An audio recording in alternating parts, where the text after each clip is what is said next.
Então, capítulo 3, verso 13. Yajñashishta shina santo muchante sarva kilvishai bhunjate te tvagam papa ye pachantyatma karanat.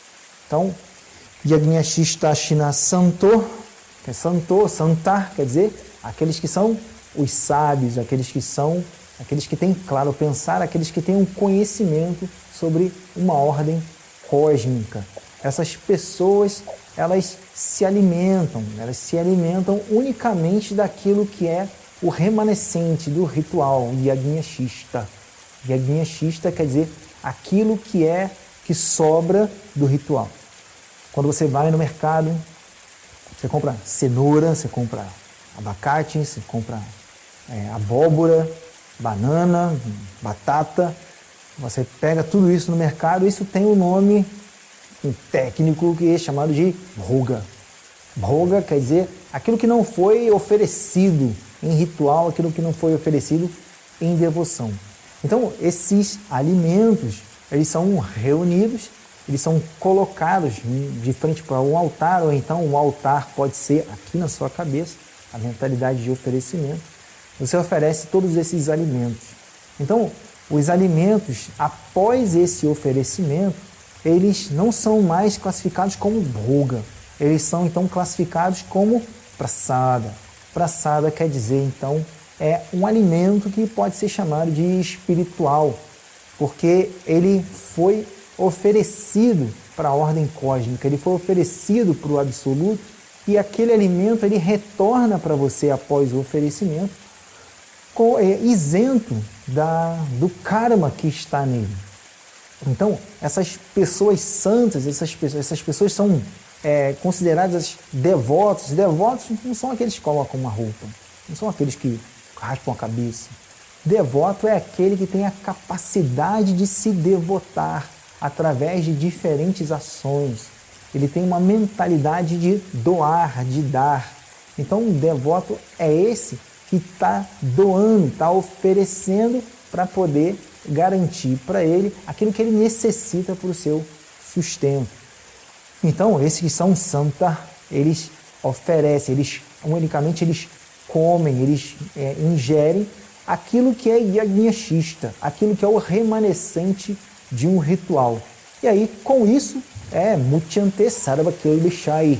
Esses devotos, esses sábios, eles se livram de todo tipo de karma ruim que pode estar incluído ali naquela ação. O universo, ele é um grande altar de adoração. Tudo que acontece no universo, todos os componentes desse universo, eles podem ser utilizados como um instrumento para conexão com esse absoluto.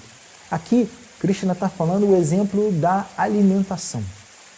E o ser humano ele tem instintos básicos de sobrevivência que são equiparados aos animais, como comer, dormir, necessidade de procriação, a necessidade de estar seguro. Todos os animais também têm esses instintos. E a grande beleza do yoga é fazer com que mesmo os instintos mais básicos sejam conectados a esse absoluto, sejam incluídos dentro da parafernália de adoração, sejam utilizados na forma de yajna, de sacrifício no sentido de sacro ofício, de uma ação sagrada, tornar aquela ação sagrada. O resultado de uma ação sagrada, ele é também sagrado por consequência. Então, o hábito de você poder pegar os alimentos ali, quantas vezes você come por dia, quantas vezes você vai comer daqui até o fim do seu corpo. Então, são muitas vezes diferentes momentos, diferentes alimentos. Então, cada um desses momentos, cada um desses alimentos, eles são oferecidos em devoção para que você possa, então, receber aquilo que é o remanescente desse oferecimento, que é chamado de prasada. Aí alguém pode perguntar, mas o que eu estou comendo já foi oferecido. Bom, se já está oferecido, você não teve a oportunidade de oferecer, então saboreie, desfrute aquilo ali, coma aquele alimento com a consciência de prasada, sabendo que esse alimento foi oferecido, sabendo que esse alimento ele está desvinculado de um karma negativo, que você não tomou, aquele alimento ali não é proveniente de um furto do universo, como Krishna falou, é Stena Eva, aquele que não dá em troca, aquele que só recebe, só toma e não dá em troca, ele é considerado como um ladrão. Então você sabe que aquele alimento ali, ele veio e ele também foi como oferecimento. E você agora está comendo, está nutrindo o seu corpo com esse tipo de alimento. Então essa consciência é muito importante também, mesmo que o alimento já tenha sido oferecido. Porque às vezes, já está oferecido, aí você mete as caras em cima ali, chega a se lambuzar todo, mas perde a consciência da prasada, do prasada. Então, esses que são os sábios, eles unicamente se alimentam de alimentos que são remanescentes do ritual, aqueles alimentos que são o pós-oferecimento. E com isso, eles se libertam de todo tipo de, toda sorte de reação ruim relacionada àquela ação. E aí, por outro lado, existe um outro tipo de pessoas, que são Yepachantyatma Karanat, aquelas pessoas que pachanti, que elas cozinham devido a quê? Devido unicamente ao eu, a si mesmo. Ela tem uma mentalidade egoísta. Ela vai no mercado da mesma forma que esse yogi vai também. Só que ambos têm mentalidades diferentes. Você pode dizer até que eles vão cozinhar a mesma coisa. Todos os dois, eles vão fazer uma lasanha. E a diferença é que quando aquele que é santa, aqueles que são santa, aqueles que são yogis, eles estão selecionando os alimentos com uma consciência vinculada a esse Supremo. Eles conseguem perceber o quão milagroso é para aquela cenoura estar ali, o quão milagroso é para aquela batata estar ali para você como um alimento.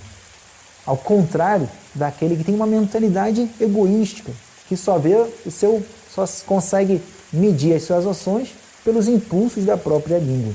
Então, ele vai no mercado e ele vai fazer a mesma lasanha e vai pegar os mesmos ingredientes, só que ele vai olhar para a cenoura e vai dizer, tá caro, tá barato, eu vou colocar orégano também, porque o orégano é muito bom, e tudo, e eu vou colocar aquele tipo de queijo, aquele ali também, e vai ficar uma lasanha muito boa.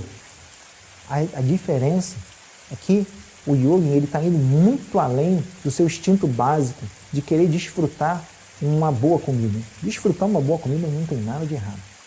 Mas você poder ir além dos impulsos sensoriais, fazer com que esses impulsos sensoriais sejam canalizados, direcionados como um instrumento de yoga, essa é a grande perfeição da vida. Você não precisa ficar comendo raiz, folha, você não precisa ficar comendo, fazendo jejum o dia inteiro, só poder comer um tipo de alimento. Você pode comer tudo que é livre de violência.